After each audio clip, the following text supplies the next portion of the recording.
चीन के बाद ट्रंप ने ईरान को एक डरावनी चेतावनी दी है। समय तेजी से बीत रहा है। रिपोर्ट्स के मुताबिक लड़ाई इस हफ्ते शुरू हो सकती है। गाजा में इजराइल ने 7 अक्टूबर के आखिरी मास्टरमाइंड्स में से एक को खत्म कर दिया है। इसी बीच यूरोविजन में इजराइल विरोधी प्रदर्शन भड़क उठे हैं। हमारी अपनी बेलामी बेलुची नकबा रैली के अंदर छुप कर जाती हैं। जो वहां देखती हैं वो चौंकाने वाला है। हम अभी इसमें गहराई से उतरने वाले हैं। इस हफ्ते क्या चल रहा है, देखिए ट्रंप को। चीन की यात्रा के बाद वो क्या कह रही हैं? उन्होंने कहा कि वो सैन्य उपकरण नहीं देंगे। ये बड़ा बयान है। उन्होंने आज ये कहा, ये एक बड़ा बयान है। उन्होंने ये बात बहुत मजबूती से कही, लेकिन साथ ही उन्होंने कहा, आप जानते हैं वे वहां से बहुत सारा तेल खरीदते हैं और वे ऐसा करना जारी रखना चाहेंगे। वे होर्मुज जलडमरू मध्य खुला रखना चाहते हैं। तो मैं अब ज्यादा देर तक सब्र नहीं करूंगा। नहीं, मैं नहीं करूंगा। उन्हें समझौता करना चाहिए। कोई समझदार इंसान समझौता करेगा, लेकिन हो सकता है कि वे पागल हों। और अब उनके ट्वीट की बात करें। ईरान के लिए समय बहुत कम है और उन्हें जल्दी से जल्दी कदम उठाना चाहिए, वरना उनका कुछ भी नहीं बचेगा। समय बहुत अहम है। हमारी एमिली यहाँ नहीं है, लेकिन हमारे साथ 2 शानदार गेस्ट को होस्ट हैं। आदि आदिल, एक अद्भुत कार्यकर्ता, और हमारी दोस्त रकेल कपाथन, जो तीसरी बार हमारे शो में वापस आई हैं। वो एक पूर्व सार्जेंट और सरकारी प्रवक्ता हैं। ठीक है सभी लोग, हम फिर से यहाँ हैं और मुझे लगता है कि हम हर हफ्ते इसी बारे में बात करते हैं। ये फिर से कब शुरू होगा? क्या ये फिर से शुरू होगा? चीन की यात्रा बहुत अहम थी और ट्रंप भी इसी दिशा में थे। चीन इसमें रुचि रखते थे। मैंने पिछले हफ्ते एक न्यूज़ इंटरव्यू में भी कहा था। वे ताइवान और चिप निर्माण में रुचि रखते थे, जहां दुनिया की बेहतरीन चिप्स बनती हैं, और एआई कोल्ड वॉर भी इससे जुड़ा है। हम उस पूरे वैश्विक शतरंज पर बात कर सकते हैं। लेकिन ईरान के संदर्भ में ट्रंप ने ऐसा क्या बताया जो हमें नहीं पता था? शुशाना, आप क्या सोचती हैं? अरे मुझे नहीं पता, ये दिखावा करना भी कि मुझे पता है क्या चल रहा है, एक मजाक होगा। मुझे बस इतना पता है कि जब संयुक्त राज्य अमेरिका ध्यान भटका हुआ होता है या किसी और चीज में व्यस्त होता है तो चीन बहुत खुश होता है ना। रूस भी बहुत खुश होता है, चीन बहुत खुश होता है, क्योंकि कोई उन पे ध्यान नहीं दे रहा होता।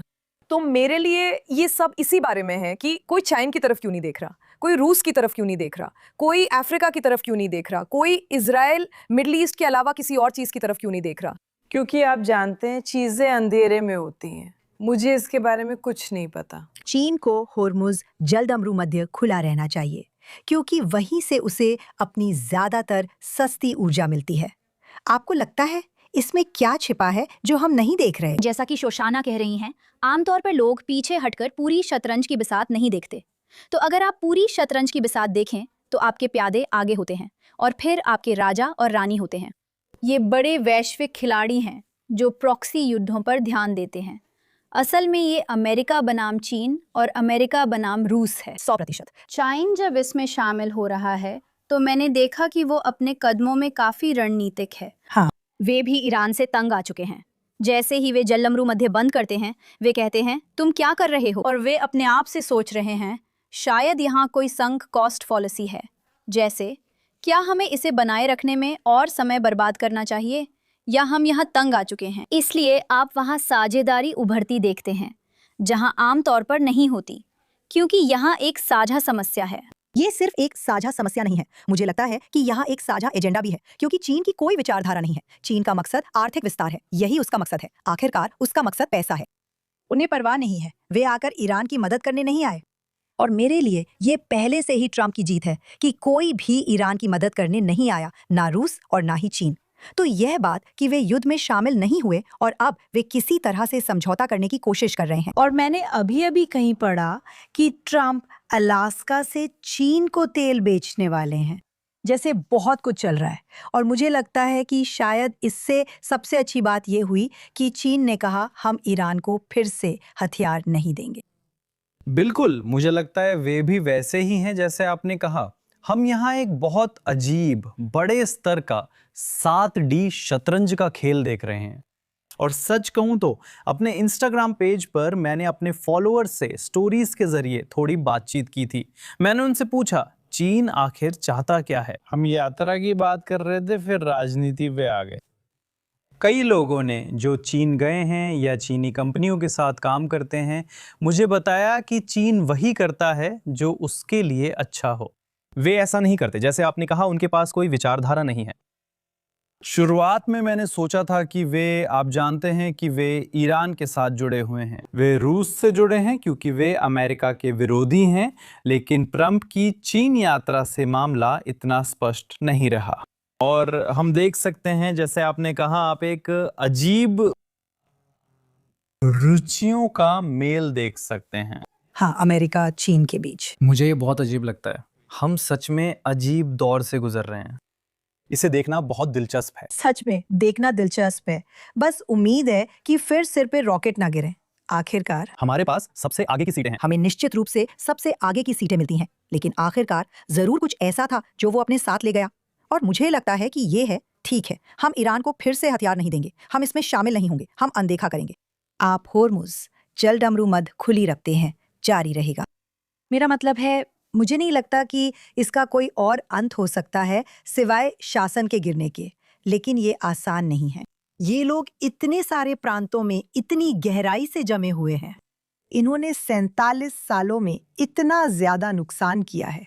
मुझे नहीं पता ये 4 जुलाई से पहले होगा या नहीं, और मुझे पता है कि ये कुछ ऐसा है जो ट्रंप 4 जुलाई को अमेरिका के 250 साल पूरे होने के साथ करना चाहेंगे। कहेंगे, देखो और सोचो, किसे अपनी चुनावी जीत के लिए भी एक जीत चाहिए? बीबी, उसे भी एक जीत चाहिए। सितंबर में शायद चुनाव होंगे, जब तक कि कोई युद्ध न हो जो चुनावों को टाल दे। लेकिन यहाँ ऐसा अक्सर नहीं होता, और उसे भी जीत चाहिए। इसलिए मुझे लगता है और मुझे उम्मीद है, आप जानते हैं, हम हर हफ्ते इन चीज़ों की भविष्यवाणी करते हैं। मुझे लगता है कि इस हफ्ते हम युद्ध में हो सकते हैं। हाँ, मैं ये सब सुन सुनकर पहले ही थक चुका हूँ। मैं बहुत थक चुकी हूँ, क्योंकि हमारे लिए युद्ध का मतलब है, हाँ, हमें रात के 2 बजे 3 बजे शेल्टर की तरफ भागना पड़ता है, और दुर्भाग्य से लोग मारे भी जाते हैं। लेकिन अब जल्दी से एक और जंग के मैदान की तरफ बढ़ते हैं, यूरोविजन।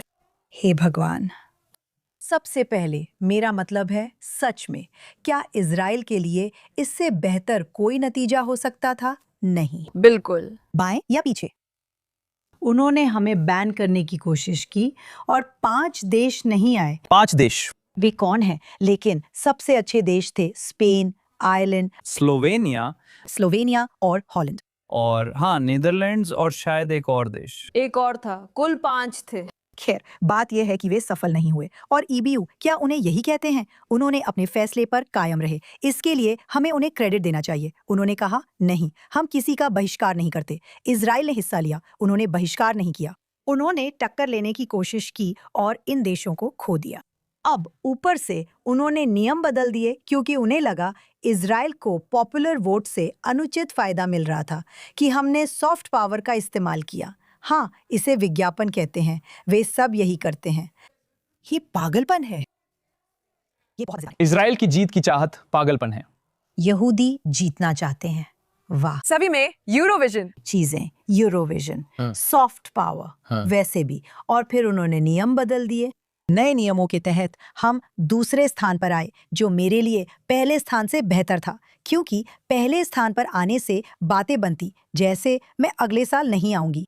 और ये बहिष्कार की बातें, अब हम आराम से बैठ सकते हैं। हमारा गाना दुनिया के टॉप 2 में था, हमें होस्ट भी नहीं करना पड़ा। मुझे ये बहुत पसंद है। मैं अमेरिकन हूँ, हमें यूरोविजन के बारे में नहीं पता। मैं कार में थी और सोच रही थी ये क्या है।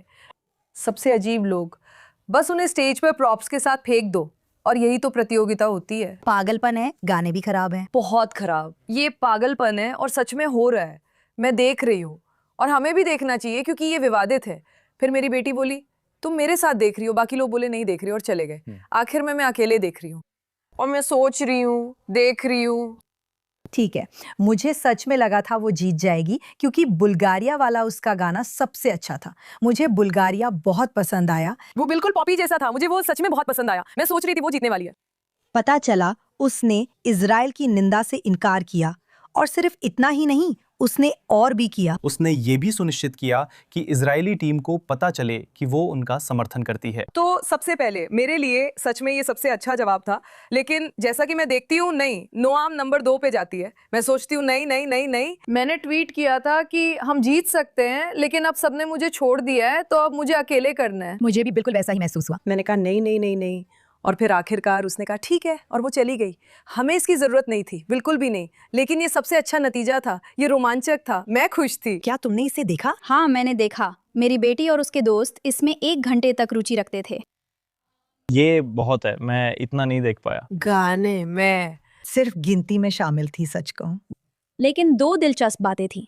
एक पल ऐसा था जब भीड़ में एक व्यक्ति एक छोटा सा फिलिस्तीनी झंडा पकड़े हुए था और इजरायली गाने पर सिर हिला रहा था, जैसे वो उस पल में खो गया था, जैसे इसके पीछे कोई असली विचारधारा नहीं है। वो बस सोच रहा है, फिलिस्तीन, हाँ, ये गाना तो बढ़िया है। रिदम तो आपको झूमने पर मजबूर कर देगी। और दूसरी बात जो मैं यूरोविजन के बारे में कहना चाहती हूँ, वो ये है कि हर साल यहाँ विवाद होता है, नफरत होती है, हमारे खिलाफ अभियान चलते हैं, और फिर भी हम टॉप 5 में ही रहते हैं, क्योंकि हमारे गाने अच्छे होते हैं। बिल्कुल। हम लगातार कई साल नंबर 2 रहे। ये मुझे इजराइल की स्थिति याद दिलाता है। बहुत बहिष्कार, डरावनी बातें और विरोध प्रदर्शन, और यहाँ हम हैं, युद्ध के बावजूद भी अच्छा कर रहे हैं, जैसे हमारी अर्थव्यवस्था। हमारी अर्थव्यवस्था मजबूत है, हमारे बाजार मजबूत है। शेकल को देखिए। अभी जो कुछ हो रहा है वो पागलपन है। आप सोचेंगे कि उन्होंने कुछ सीखा होगा, आप सोचेंगे कि उन्होंने सीखा होगा, लेकिन नहीं। वो नहीं सीखते। लेकिन मुझे ये दिलचस्प लगता है कि लोग समझते नहीं। जैसे अगर आप थ्रेड्स खोलें, जो कि मेरी नई, मुझे नहीं पता, मैं उस पे नहीं चाहती। अगर आप खोलें, आप सोचते हैं इजराइल को जनता से इतने वोट कैसे मिले जबकि वो अलोकप्रिय है? जवाब भी कमाल के हैं, सही है। मुझे लगता है मैंने यही उद्धृत किया था क्योंकि हमने यीशु को मारा और वहीं से सब शुरू हुआ। बाकी लोग कह रहे थे शायद वे आप जितने अलोकप्रिय नहीं हैं। बिल्कुल, असल बात ये है कि जो लोग सबसे ज्यादा शोर मचाते हैं वे जरूरी नहीं कि प्रतिनिधि हों, और इसे देखना वाकई कमाल का है। हमने मेहनत की है और इसकी परवाह करते हैं, किसी वजह से हम आपसे प्यार करते हैं। क्योंकि हम जानते हैं लोग इस पर कितना ध्यान देते हैं और हम उन्हें कैसे चढ़ा सकते हैं। मुझे लगता है हमारे गाने और हम दोनों अच्छे हैं। और जानते हो मुझे क्या पसंद है? मुझे लगता है ये बहुत अच्छा है क्योंकि पिछले 2 सालों में पहला साल जाहिर है सबसे दर्दनाक साल था अक्टूबर के साथ, अक्टूबर रेन के गाने के साथ, जो असल में मेरा मतलब है उन्होंने हमें गाना बदलने के लिए मजबूर किया क्योंकि वो बहुत राजनीतिक था। इसका नाम था अक्टूबर रेन, और फिर उन्होंने इसे बदल के हरिकेन कर दिया। हाँ, हरिकेन, बिल्कुल। अक्टूबर रेन से हरिकेन, क्योंकि अक्टूबर बहुत राजनीतिक था। गाना बेहद खूबसूरत था, हम सब रो पड़े। पिछले साल एक नोवा सर्वाइवर ने शानदार गाना पेश किया, बहुत शानदार। ये गाना आपने लिखा था? रायली, उन्होंने अपना खुद का गाना लिखा। हाँ, तो उसने न सिर्फ पिछले साल दूसरा स्थान हासिल किया, बल्कि उसका गाना जो उसने खुद लिखा उस जगह के लिए भी बिल्कुल उपयुक्त है। उसका प्रदर्शन शानदार था, वो बहुत खूबसूरत था। मेरा मतलब है मैं रो पड़ी। और इस साल हम जैसे लगभग ऐसा लग रहा है जैसे हम उस ट्रॉमा से बाहर आ रहे हैं और हमारे पास एक ज्यादा जोशीला खुश गाना है। शायद इसके अलग अलग मतलब हैं कि मिशेल इस लड़के को छोड़ रही है। जो भी हो, मुझे पिछले कुछ सालों का बदलाव वाकई पसंद है। वैसे आप दूरदर्शी हैं। यूरोविजन पर मैं कहूंगी कि कम्युनिकेशन और पीआर की दुनिया में कोई पीआर बुरी नहीं होती, क्योंकि वे ऐसा ही करते हैं।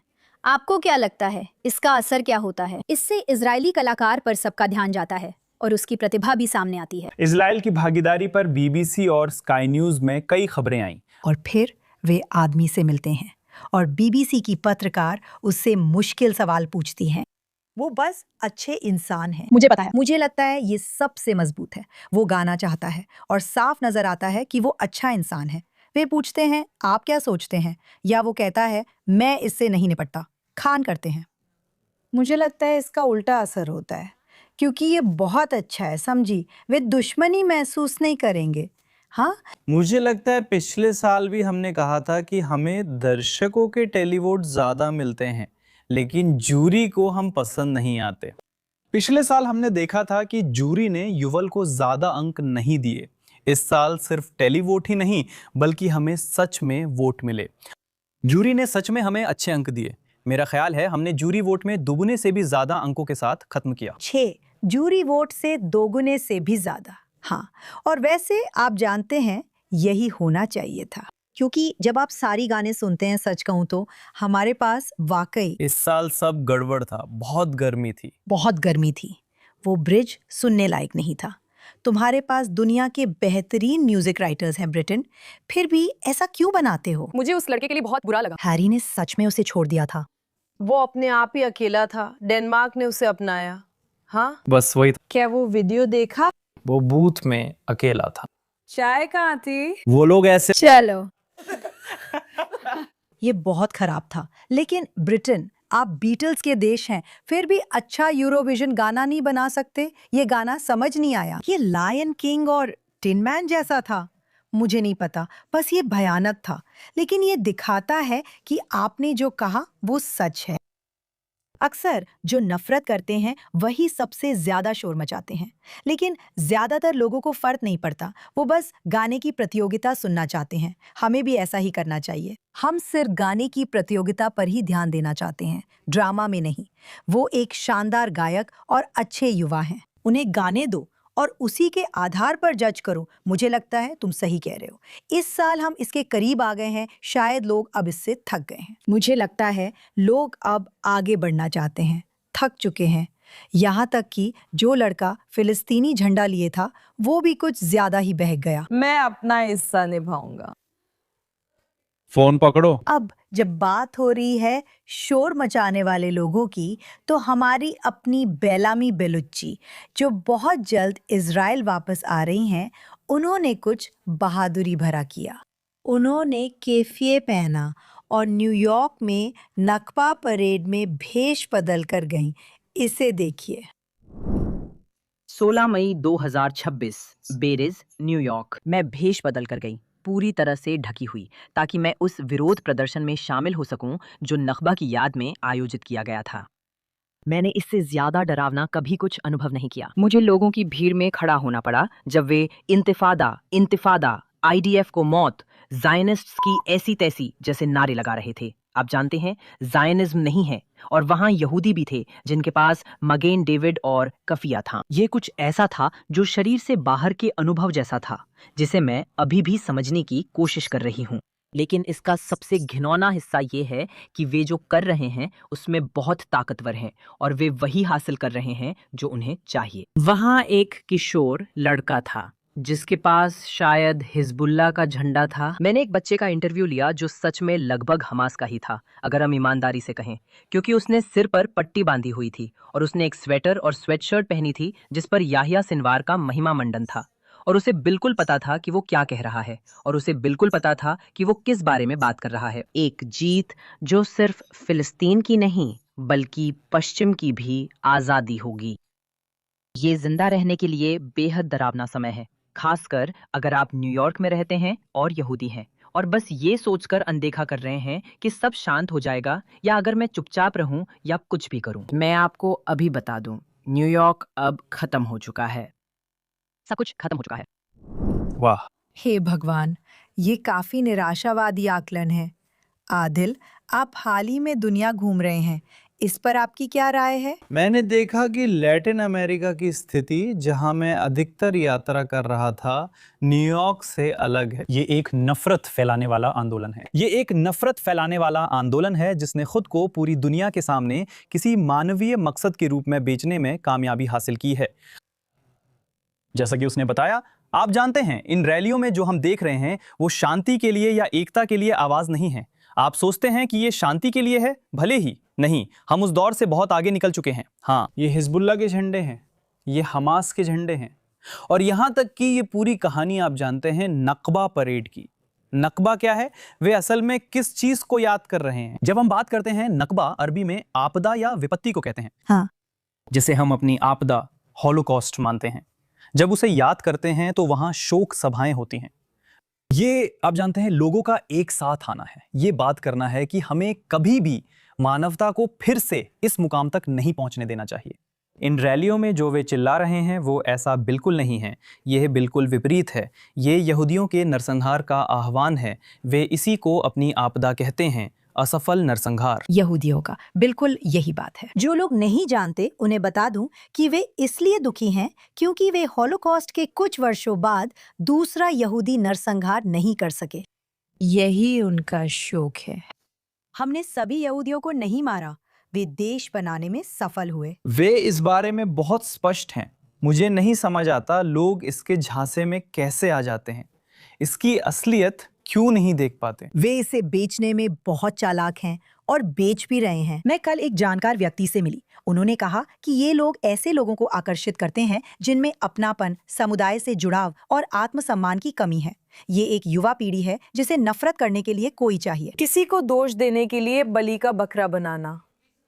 जब आप दुनिया में सुधार की जरूरत देखते हैं तो आपके पास एक विकल्प होता है ना? आप कड़ी मेहनत करें और खुद को किसी उद्देश्य के लिए समर्पित करें।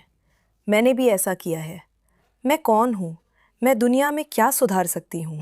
या फिर आप पीछे बैठ जाती हैं और कहती हैं इन्हीं लोगों की वजह से सब कुछ खराब है, और फिर आपको उस इंसान के बारे में चिल्लाने के अलावा कुछ भी करने की जरूरत नहीं होती है ना। तो ये बहुत ही आलसी तरीका है। ये आलसी है, ये बौद्धिक रूप से दिवालिया जैसा है, और इससे लोकप्रिय होना, किसी और को दोष देना और खुद कोई जिम्मेदारी न लेना बहुत आसान हो जाता है। मतलब ये समझना बहुत आसान है कि वो ऐसा क्यों करते हैं। यहाँ कोई जिम्मेदारी ना लेना जरूरी है, क्योंकि प्रदर्शनों में, जैसे बेल और बेलामी ने कहा, वे अब बहुत साहसी होकर झंडों, आतंकवाद से जुड़ी यादगार चीजों के साथ जा रहे हैं। वे पूरी कहानी नहीं बता रहे हैं। नकबा उस युद्ध के कारण हुआ था जिसे उन्होंने शुरू किया था। हाँ, तो आप शोक कैसे कर सकते हैं? हर एक चीज। बिल्कुल। क्या आपको पता है कि आपने जो युद्ध शुरू किया था? आप अपनी शुरू की लड़ाई हारने का दुख मना रहे हैं और मुझे इस पर अफसोस होना चाहिए? मुझे समझ नहीं आता। पूरी कहानी नहीं बताई जा रही है। खैर, वे बता नहीं सकते। बिल्कुल। क्योंकि अगर वे पूरी कहानी बताएंगे तो उन्हें समर्थन नहीं मिलेगा, इसलिए वे उसमें से कुछ हिस्से चुनते हैं। देखिए, इतिहास में युद्धों के कारण लोग हमेशा से अपने घरों से बेघर होते आए हैं। ये पहली बार नहीं था, ये आखिरी बार भी नहीं था, और ये आखिरी बार नहीं होगा। नहीं। लेकिन वे पूरी कहानी नहीं बता रहे हैं। तो क्या हमें दुख होना चाहिए कि किसी को उसके घर से बेघर कर दिया गया? हाँ, ये दुखद है। जहां भी ऐसा होता है वो दुखद ही होता है। हाँ, लेकिन वे पूरी बात नहीं बता रहे हैं। उन्होंने ही युद्ध शुरू किया था। आप उस युद्ध की हार का शोक नहीं मना सकते जिसे आपने खुद शुरू किया हो। बिल्कुल। लेकिन उन्होंने हमेशा ऐसा ही किया है। असल में वे चाहते हैं कि हम भूल जाएं कि वे बार बार युद्ध शुरू करते हैं और हार जाते हैं, और किसी तरह वो जमीन जिसे हमने कानूनी तौर पर उस युद्ध में जीता था, जो हमने शुरू नहीं किया था, हर जगह वैध मानी जाती है। अगर आप युद्ध शुरू कर हारते हैं तो परिणाम भुगतने होंगे। यही जिंदगी है। फिर भी सब उन्हें माफ करना चाहते हैं, और इसके ऊपर से हमारी सुरक्षा जरूरतों और खतरों के लिए बिल्कुल भी विचार नहीं किया जाता। उन्हें कोई फर्क नहीं पड़ता। हाँ, जहां तक उनका सवाल है, आप जानते हैं, हमें यहाँ होने की भी जरूरत नहीं है। और फिर भले ही वे ये मान लें कि शुरुआत हमास ने की थी, ये फिलिस्तीनी अरब नेतृत्व था जिसने 1948 में युद्ध शुरू किया था। वे कहते हैं, पर उनके पास क्या विकल्प था? उन्होंने क्या चुना? वे अरब समुदाय की बात कर रहे हैं जो यहाँ रहकर अच्छी जिंदगी जी रहे हैं। उनके पास विकल्प था, उन्होंने सही चुना। आपने गलत पक्ष चुना। यही नाज डेली था। मुझे नहीं पता आपने देखा है या नहीं, पर मैंने देखा। वो अभी बहुत कुछ झेल रहा है। हाँ बिल्कुल। वो हमारे पक्ष में खुलकर बोल रहा है। मुझे उम्मीद नहीं थी कि वो ऐसा करेगा। तो उन्होंने एक लिया, शायद वो मंडानी न्यूयॉर्क था। मंडानी ने नकबा पर ट्वीट किया। वो एक न्यूयॉर्कर का इंटरव्यू ले रहे थे जो नकबा से गुजरा था, लेकिन असल में नहीं, लेकिन जो भी हो। और फिर वो आते हैं और कहते हैं, ठीक है, मैं इस नैरेटिव को चुनौती दे रहा हूँ। ये मेरे गांव के बुजुर्गों की तरह हैं। वो एक अरब इजरायली है। मेरे गांव के बुजुर्ग कहते हैं चले जाओ। हाँ, चले जाओ। और अब हम बात कर रहे हैं कि कैसे उन्हें बाहर निकाला गया था। वो कहते हैं, ये आप जानते हैं, ये एक शानदार, असल में एक शानदार पोस्ट है, और उसे इसकी वजह से बहुत आलोचना झेलनी पड़ रही है, क्योंकि आप जानते हैं सब उसे क्या कहते हैं, दुश्मन का साथ देने वाला या ऐसे ही कुछ, क्योंकि वो आखिरकार कह रहा है, मुझे माफ करें, हाँ, मैं एक फिलिस्तीनी हूँ और मैं इजरायली हूँ, और ये मेरी ये है, यही सच है। असल में वो कह रहा है कि पीड़ित मानसिकता बहुत हो गई। कब तक खुद को पीड़ित मानते रहोगे? जिंदगी आगे बढ़ाओ। इतिहास नहीं बदल सकता। यही है, फिलिस्तीनी इतिहास बदलने के लिए इतने समर्पित हैं, जबकि इतिहास पीछे नहीं जाता, चीजें आगे बढ़ती हैं। लेकिन नासिर के साथ वो सिर्फ ये नहीं कि वो हमारे पक्ष में आए, बल्कि वो सच के पक्ष में आए। ये बस वही सच्चाई है जो हुई थी। बिल्कुल। जब मैं बड़ी हो रही थी, मेरे पापा के एक अच्छे दोस्त थे जो उनके ड्राइवर भी थे, और वो पुराने शहर के एक अरब इजरायली थे, और उन्होंने हमें बताया कि अब वो इस दुनिया में नहीं हैं, लेकिन उस समय जब मैं छोटी थी वो काफ़ी बुजुर्ग थे और उन्होंने हमें बताया कि हाँ, उनके नेताओं ने उन्हें जाने के लिए कहा था और कुछ लोग नहीं गए। उन्होंने कहा, मेरे माता पिता का एक छोटा सा कैफ़े था, हम सोच रहे थे हमें क्यों जाना चाहिए, हमने बस उसे बंद कर दिया और इंतजार किया। योसेफ खदाश भी यही बात कहते हैं। उन्हें भी जाने के लिए कहा गया था, लेकिन उन्होंने नहीं छोड़ा, इसलिए उनके परिवार के पास आज भी जमीन है। हाँ, अगर आप इन रैलियों को देखेंगे तो आप जानेंगे कि उन्हें ज़ायोनिस्टों द्वारा जातीय सफाया किए गए सभी गांवों की सूची गिनाना बहुत पसंद है। अगर आप इन गांवों को ध्यान से देखेंगे तो पाएंगे कि ये एक दूसरे के बहुत पास हैं। उदाहरण के लिए डेरा यासीन, जिसके बारे में अगर आप पूरी कहानी जानते हैं तो डेरा यासीन के नरसंहार की पूरी कहानी है। इतिहास से पता चलता है कि इस गांव में सीरियाई अरब लड़ाके छिपे थे और वे सिर्फ यहूदी मिलिशिया का ही सामना नहीं कर रहे थे, बल्कि सच में हाईवे 1 पर गाड़ियों पर भी गोली चला रहे थे। बिल्कुल ठीक है, देर यासीन के सामने अबू घोष है और अबू घोष आज तक ये सबसे समृद्ध और सबसे समृद्ध और दोस्ताना जगहों में से एक है। ये हमेशा से ऐसा ही रहा है। इजरायली, यहूदी, अरब सभी वहाँ हमस खाने जाते हैं। वहाँ हर कोई मिलनसार है। बिल्कुल, हाँ हम वही कह रहे हैं जो आप जानते हैं, सच और खबरें वही हैं। हाँ, लेकिन उन्होंने झूठ से प्रोपेगेंडा बनाया, जैसे नाजियों ने किया था। यही हमें सहना पड़ता है। और मेरा मतलब है, बेलामी बहुत बहादुरी से वहां गई थी। उसने एक कफिया पहना था, देखने का इंतजार नहीं कर सकती। हाँ हाँ हाँ, कवर पर जाने के लिए वो जल्द ही फुटेज दिखाएगी।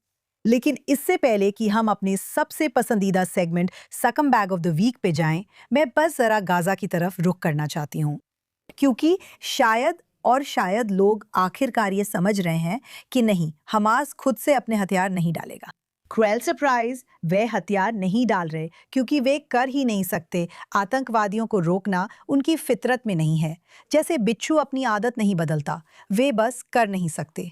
और अब हमारे पास हकाबी हैं जो इस बात पे चर्चा कर रहे हैं कि शायद इजराइल को अंदर जाना ही पड़ेगा। असल में हथियार डालवाने का काम कौन करेगा, मुझे नहीं पता। हो सकता है कि आखिरकार केवल आईडीएफ ही ऐसा करने को तैयार हो।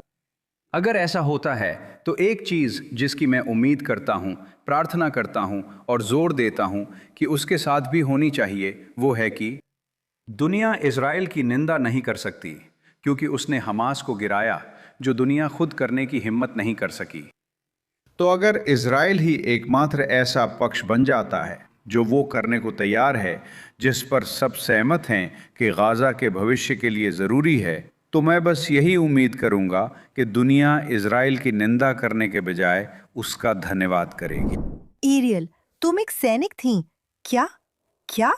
यहाँ क्या स्थिति है? हाँ, तो जैसे आपने कहा, क्या हमें हैरानी हो रही है? नहीं, हमें कोई हैरानी नहीं है। हम तो शुरू से ही कह रहे थे जब उन्होंने कहा था कि शायद इंडोनेशियाई, अमीराती, सऊदी और अज़रबैजानी फोर्सेस को गज़ा में तैनात करेंगे और वे उसे निहत्था कर देंगे।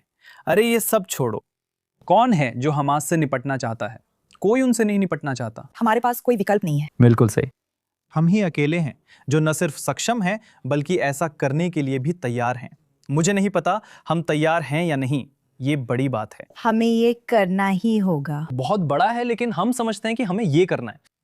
कोई और विकल्प नहीं है। हमास खुद से हथियार नहीं डालेगा। हम उस आंदोलन की बात कर रहे हैं जिसके चार्टर के पहले अनुच्छेद में ही इजराइल के विनाश का उल्लेख है। हाँ, कयामत का दिन तब तक नहीं आएगा जब तक मुसलमान यहूदियों से लड़कर उन्हें पूरी तरह खत्म नहीं कर देते, और पेड़ पत्थर भी यही कहेंगे। यहाँ हर जगह।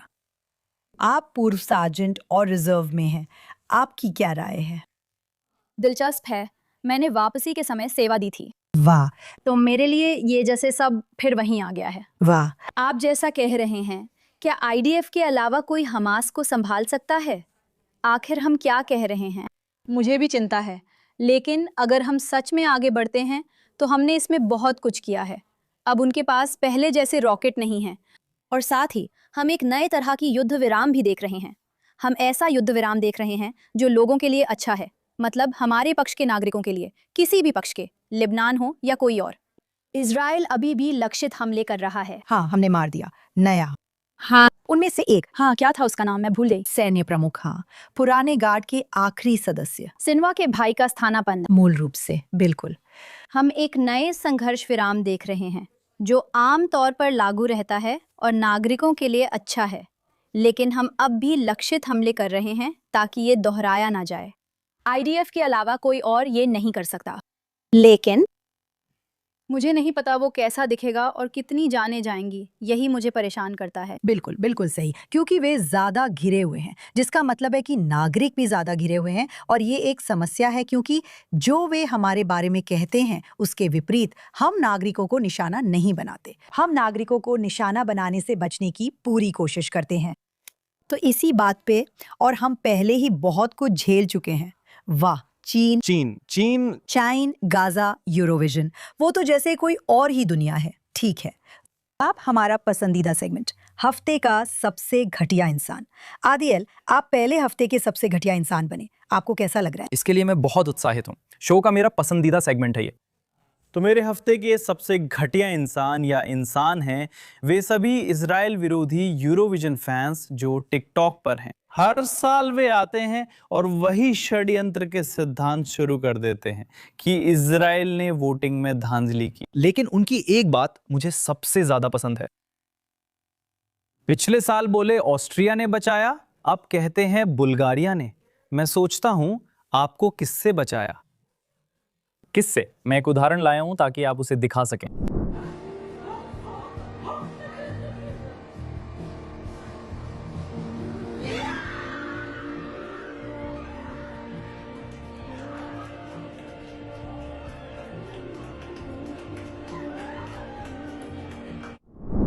जैसा कि आप देख सकते हैं, वे नहीं कह रहे कि हम बुल्गारिया को जीतते देख रहे हैं, बल्कि लिखते हैं कि इजराइल के हारने पर हमारी प्रतिक्रिया कैसी है। क्या तुम पागल हो गए हो? ये बस सही नहीं लगता। निकम्मो, आप किसी देश की जीत का जश्न नहीं मनाते, आप किसी देश की हार का जश्न मनाते हैं। ये सब मुझे पागलपन लगता है। सबकी टिप्पणियां हैं हम बच गए। आप देख सकते हैं कि ये लोग कितने विशेषाधिकार प्राप्त और वास्तविकता से कटे हुए हैं। हाँ, ये सब करने वालों की औसत उम्र क्या है? मुझे बिल्कुल भी अंदाजा नहीं है। टिकटॉक पहले बहुत कम उम्र वालों के लिए था और अब आप देख सकते हैं लोग 25 साल या उससे ऊपर 30 साल के भी हैं। मैं कहूंगा कि ये 60 साल तक के लोग भी हैं। मैंने कहा, हाँ, मुझे तुमसे जलन है कि तुम उस गंदगी का हिस्सा नहीं हो। उसके साथ ही मेरी जिंदगी पहले से ही बहुत मुश्किल है। तुम इसे संभाल सकती हो। तो हाँ, यही है वे कमीने लोग। जिंदगी में कुछ करो तुम लोग, हकीकत को समझो। तुम जानते हो, हम खुश हैं। जैसे तुमने कहा, हम खुश हैं कि हमने दूसरा स्थान पाया। हमें पहले स्थान की जरूरत नहीं है और अब हम आगे बढ़ रहे हैं। यही तुम्हारी पर्सनालिटी है, क्योंकि हम आगे बढ़ जाते हैं और ये हारने वाले वहीं अटके रह जाते हैं, क्योंकि ये हारने वाले। ये बहुत अच्छा था ज्योति, टिकटॉक संवाददाता बनने और हमें टिकटॉक ज्वाइन करने की परेशानी से बचाने के लिए धन्यवाद। हे भगवान। शिशाना, आपकी विद्वान कौन? हाय कमीने, दोहराए जा रहे हैं, मैं दोहराती हूँ, कमीने। न्यूयॉर्क टाइम्स जो कभी भी इजराइल की बुराई करने और यहाँ वास्तव में क्या हुआ इस बारे में सच सच बात न करने का कोई मौका नहीं छोड़ते, तो वे लेके आते हैं डॉग रेप का झूठा आरोप, जिस पर हम बाद में चर्चा करेंगे। और वे असली हमास की यौन हिंसा के बारे में बात नहीं करते, न सिर्फ इजरायलियों के खिलाफ बल्कि फिलिस्तीनियों के खिलाफ भी। गजा की महिलाएं शोषित हैं, वे बस बच्चों की देखभाल और खाना चाहती हैं। वे चाहती हैं और उन्हें सिर्फ अपने बच्चों की देखभाल करने के लिए यौन उत्पीड़न और यौन हिंसा का शिकार होना पड़ रहा है। और न्यूयॉर्क टाइम्स, अब आपके पास कहने के लिए कुछ नहीं है और फिर उन्हें इस पूरे यूरोविजन वाले चक्कर में भी शामिल होना पड़ता है। मुझे नहीं पता वो फ्रंट पेज पे था या नहीं, क्योंकि मैं न्यूयॉर्क टाइम्स नहीं पढ़ती, लेकिन मैंने एक्स पे देखा था। मुझे याद नहीं उन्होंने कैसे कहा था। इजराइल के सॉफ्ट पावर, यूरोविजन में धांधली और यहूदी धर्म की धारणा कि जीवन में शब्द सीमित हैं, उन्हें व्यर्थ ना करें। मुझे लगता है न्यूयॉर्क टाइम्स ने हर तरफ छपे कूड़े कचरे से सबके शब्द जाया कर दिए हैं। ये सोचे कि आप समय लेकर किसी चीज़ पर अपना नाम लगाते हैं, जैसे हमने यूरोविजन खरीदा। जिंदगी जीने की बात सिर्फ टिकटॉक तक सीमित नहीं है। ये हारने वाले लोग न्यूयॉर्क टाइम्स में हैं और बहुत जलनखोर हैं। उन्हें जिंदगी और असली अहमियत की समझ नहीं। असली परेशान लोगों की बजाय आप यूरोविजन वोट्स की चिंता कर रहे हैं। भगवान के लिए, आप तो यूरोविजन भी नहीं देखते और अमेरिका में हैं। हाँ, मुझे उनसे नफरत है। वे हम पर वही आरोप लगा रहे हैं जो हर देश करता है। ये ऐसे हैं जैसे कहना इजराइल पर्यटन अभियान कर रहा है। हे भगवान, तुम्हारी हिम्मत कैसे हुई? वे क्या कर रहे हैं? इजराइल और यहूदियों को लेकर वे जो कहते हैं वो अविश्वसनीय है। 20 साल पहले अगर आपने ये कहा होता, कोई भी इस बात पर यकीन नहीं करता ये वही गॉयबल्स है। और मैं अपने प्लान के साथ आगे बढ़ रही हूँ जोसेफ गॉयबल्स की यहूदी विरोधी प्रोपेगेंडा करने का। इनाम हम ये बहुत जल्द करने वाले हैं, ठीक है? राकेल, तुम्हारा कमीना कौन है? तो मेरा कमीना इस हफ्ते जो न्यूयॉर्क में ही है वो है मामदानी, न्यूयॉर्क के वर्तमान मेयर। साथ ही बार बार दोहराव। पश्चाताप का गाना। हाँ, मैं इन्हें इस हफ्ते चुन रही हूँ कई हास्यास्पद वजहों से। जब वो चुनाव लड़ रहे थे मुझे लगा कोई समझदार इंसान इन्हें वोट नहीं देगा, लेकिन लगता है न्यूयॉर्क के काफी लोग सही दिमाग में नहीं थे, फिर भी वो चुन लिए गए। और मैंने सोचा, आप जानते हैं कभी कभी चुनावों के दौरान मैं चुनाव अभियानों से अनजान नहीं हूँ। पता है वे बहुत सारी बातें कहते हैं, वे बहुत कुछ करते हैं, फिर जब आप सत्ता में आते हैं तो आपको एहसास होता है कि अरे मुझे भी, आप जानते हैं। बिल्कुल सही, उसे दिखा दो। अगर आप चाहें तो मुझे पुल बंद और रिश्ते सुधारने पड़ते हैं, लेकिन वो उल्टा कर रहा है। हाँ। वो हाल ही में नाफ्टा वीडियो लेकर आया, जैसा हमने चर्चा की थी। हाँ।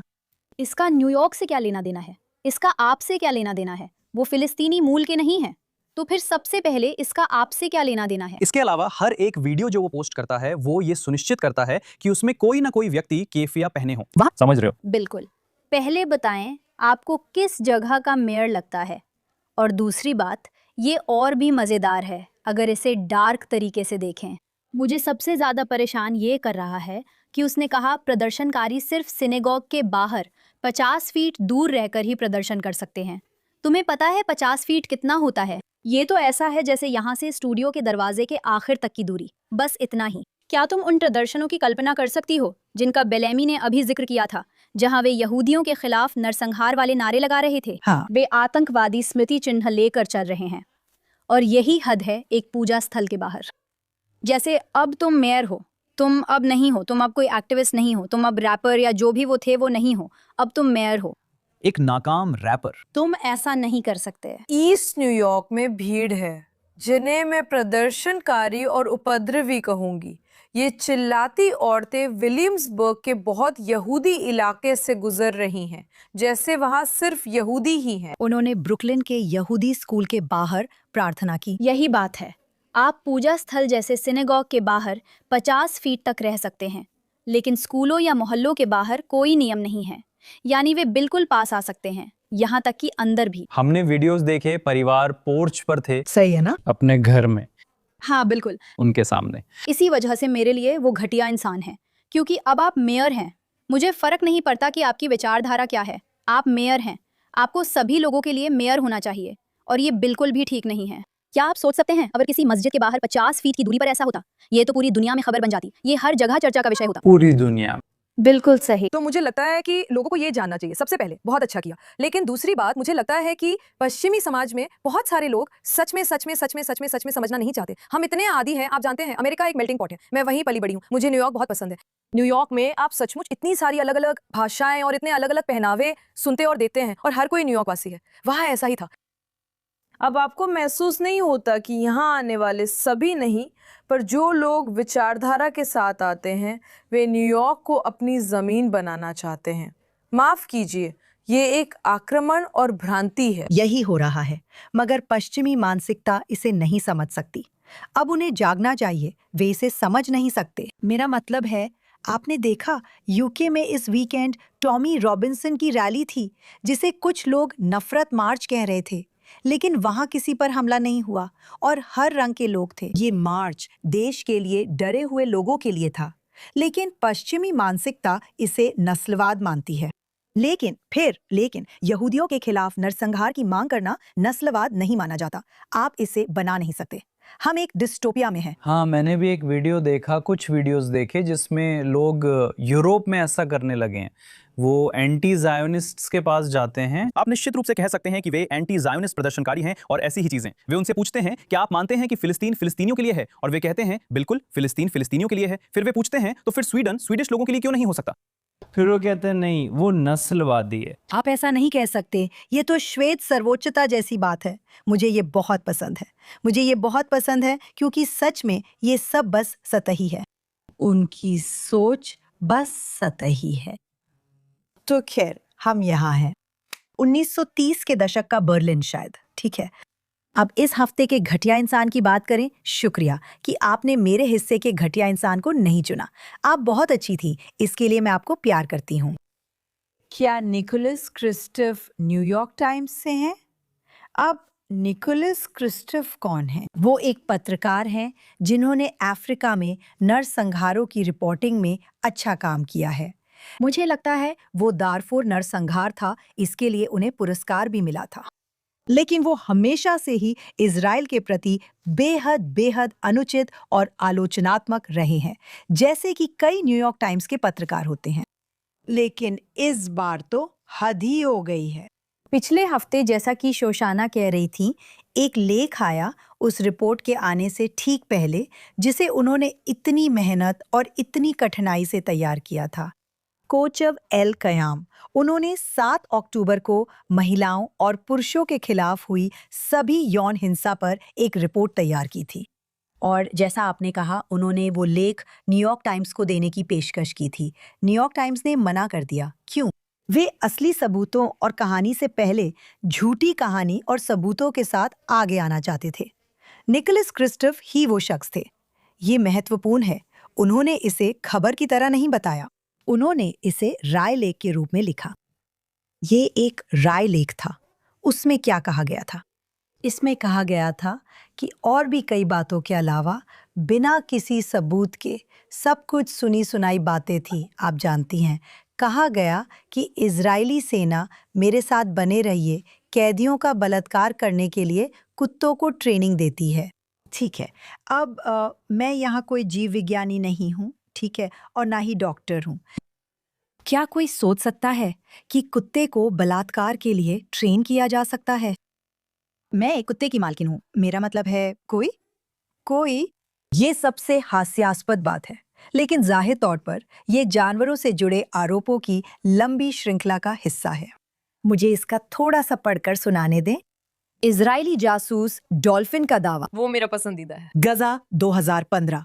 हमास के सूत्रों ने दावा किया कि उन्होंने एक डॉल्फिन पकड़ी, जिसे निगरानी उपकरणों से लैस कर कथित तौर पर इजराइल ने गजा की 9 सैनिक सुविधाओं की जासूसी के लिए भेजा था। ठीक है। इजरायली जासूस शार्क का आरोप। मिस्र 2010।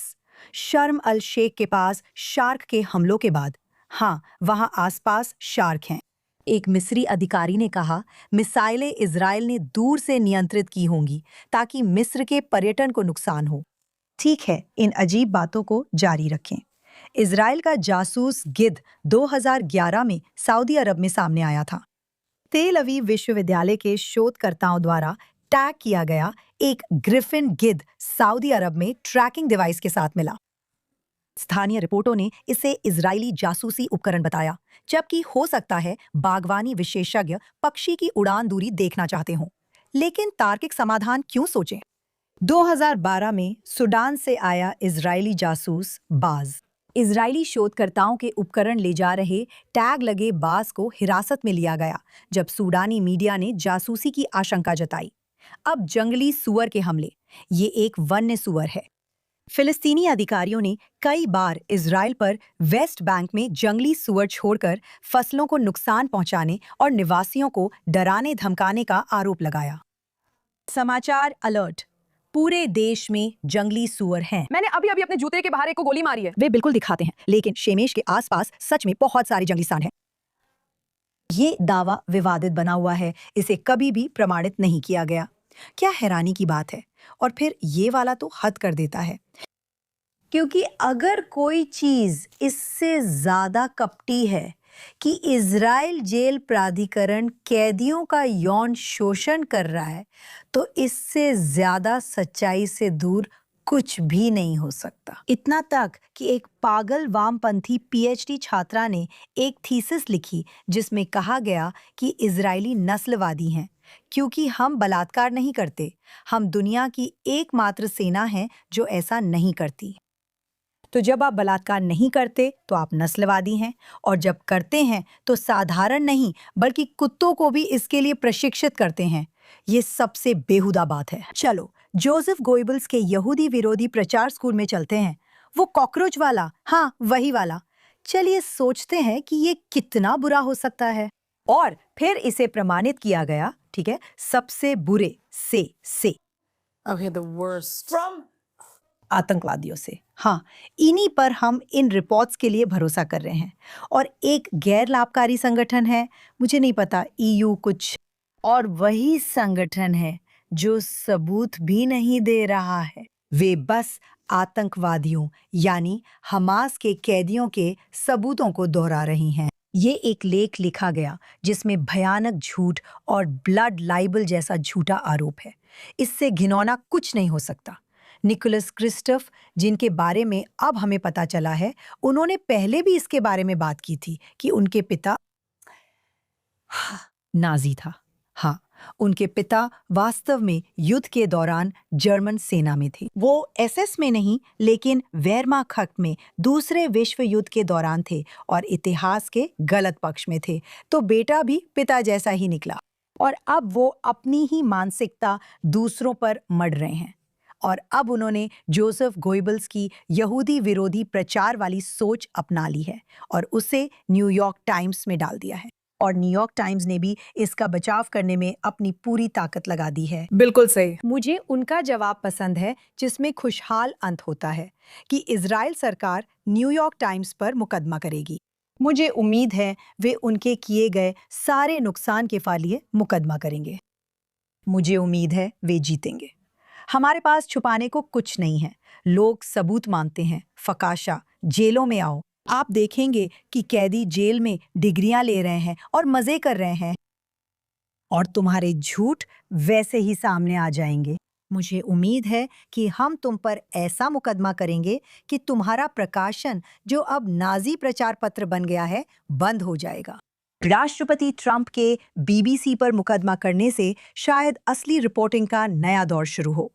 निकोलस क्रिस्टफ, जिनके पिता नाजी थे, तुम इस हफ्ते के सबसे घटिया इंसान हो। वूहू! वाह, मैं नहीं कर सकती, मैं नहीं कर सकती, मैं नहीं कर सकती, मैं नहीं कर सकती। हर हफ्ते में वही बात कहती हूँ। हाँ, मेरी मदद करो भगवान। ठीक है, मेरे पास शब्द नहीं है। नहीं, कोई शब्द नहीं। इसी कारण हम हर हफ्ते आत्मा शुद्ध करते हैं हफ्ते के हीरो के साथ। राकेल, शुरू करो। तुम्हारा हीरो कौन है?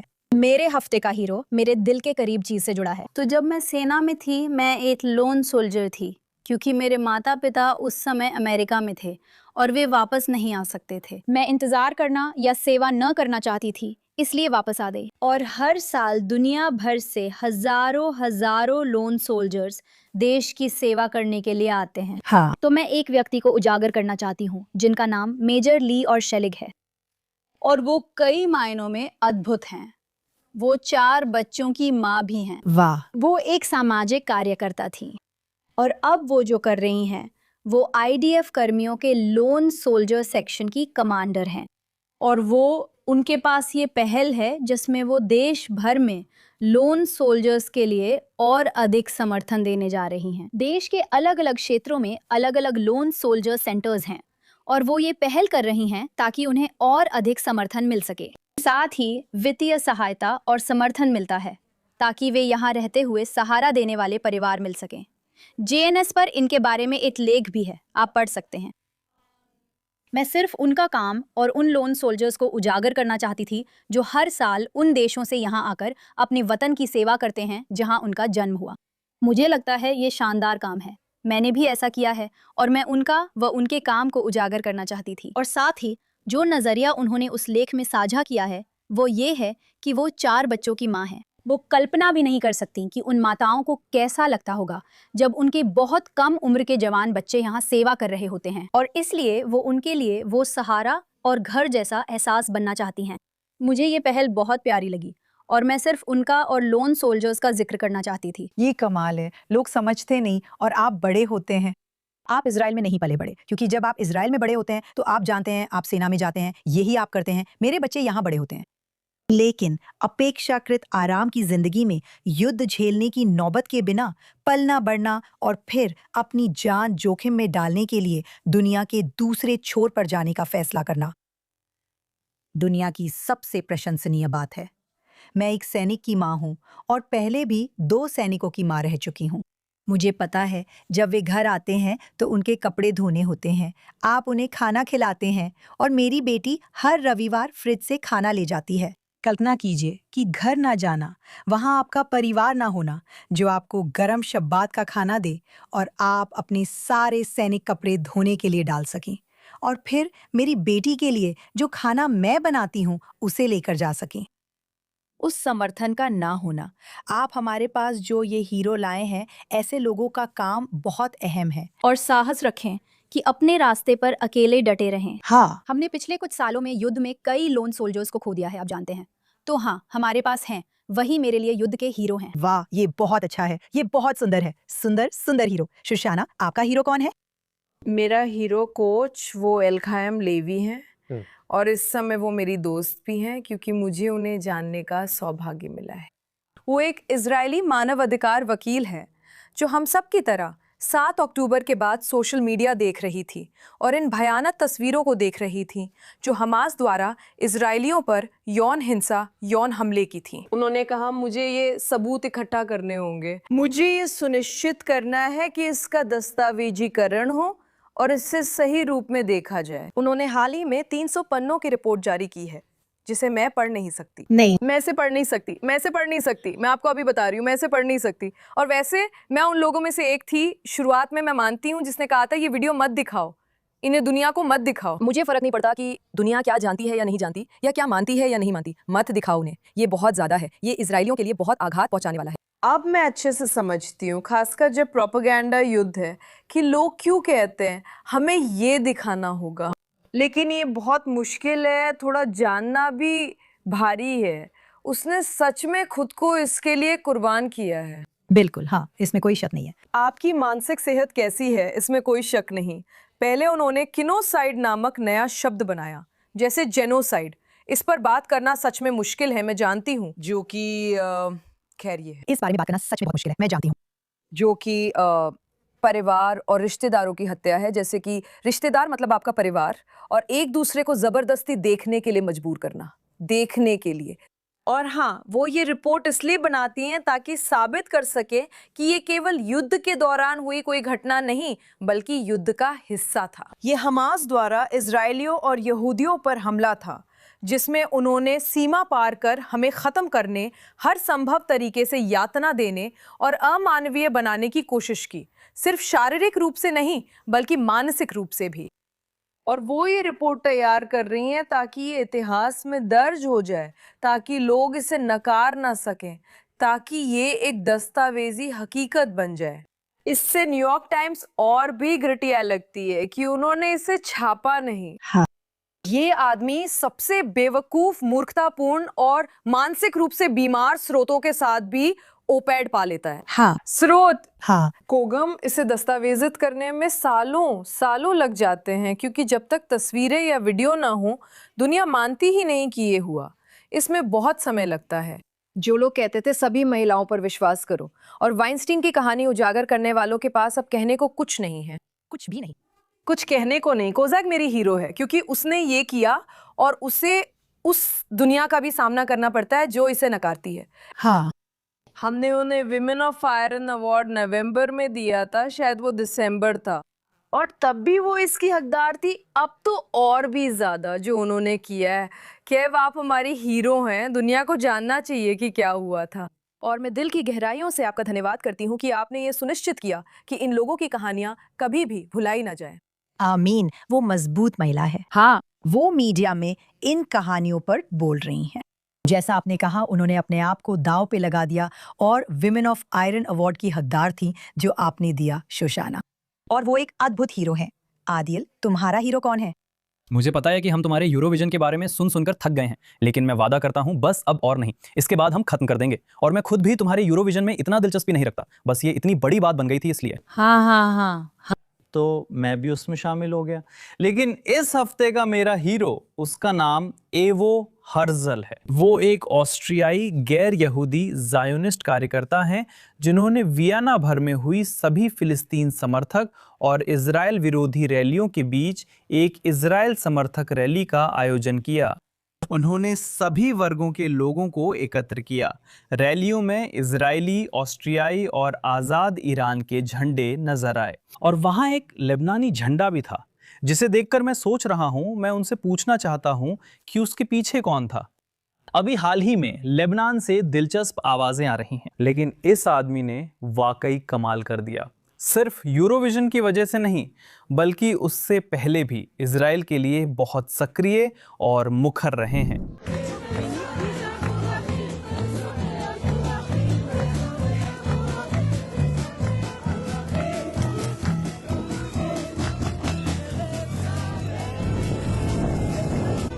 मेरा नाम इवोन हार्जल है और मैंने यहाँ वियना में इजराइल के समर्थन में इजराइल के साथ एकजुटता दिखाने के लिए एक छोटा सा फ्लैश मॉब आयोजित किया था। मैं खुद यहूदी नहीं हूँ, मैं ऑस्ट्रिया से हूँ।